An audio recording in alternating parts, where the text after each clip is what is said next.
So a total knee replacement has been around since the late 1960s, and basically the design has not changed very much.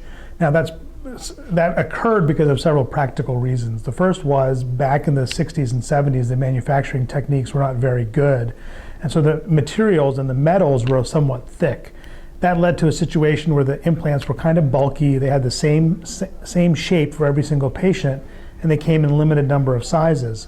They work really well, but the surgeons were often caught in these situations where they were stuck between sizes, and they would look at a shape of a patient's bone and say, boy, this artificial knee, which is a single shape, doesn't really match the patient's shape, and now I'm stuck between sizes. So do I make it a little bit too big? Is that going to be better for the patient? Or do I make it a little bit too small?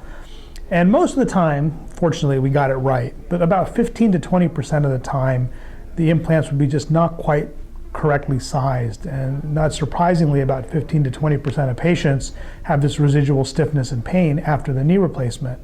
They're better than they were prior to the surgery. Their arthritis pain is gone, and they can do a lot more, but it's not quite as good as they were hoping for. Enter the latest innovation in total knee replacement design. This is, I think, the first innovation that really changes the shape and the size of the implant. And the concept is really quite simple.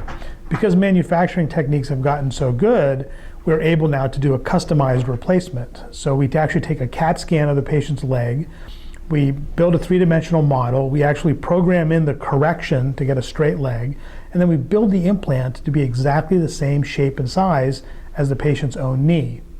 The first advantage is it makes the operation much more predictable for the surgeons. Now the surgeons aren't stuck between sizes having to make a decision, is this the right fit, is it too big, is it too small? They fit perfectly every time. The second thing is we also build these cutting guides and tools that allow us to make sure that we get the correct alignment of the leg every single time. And lastly, for the patients, because now we're matching the shape, the knee feels more normal to them. And those are all theoretical advantages. The implant has been now on the market for about 5 years, and we've had the opportunity now to study all of those potential benefits. And the research data has actually shown all of them to be true. Both in the laboratory as well as in real life, the knee moves closest to the normal knee of any implant design that's out there. It removes less bone, has a lower rate of bleeding.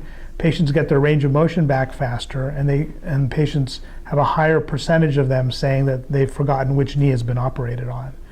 So this customized knee replacement design, I think, is going to be the wave of the future. We're already seeing demand spiking, and the company's having a hard time meeting the demand in terms of manufacture.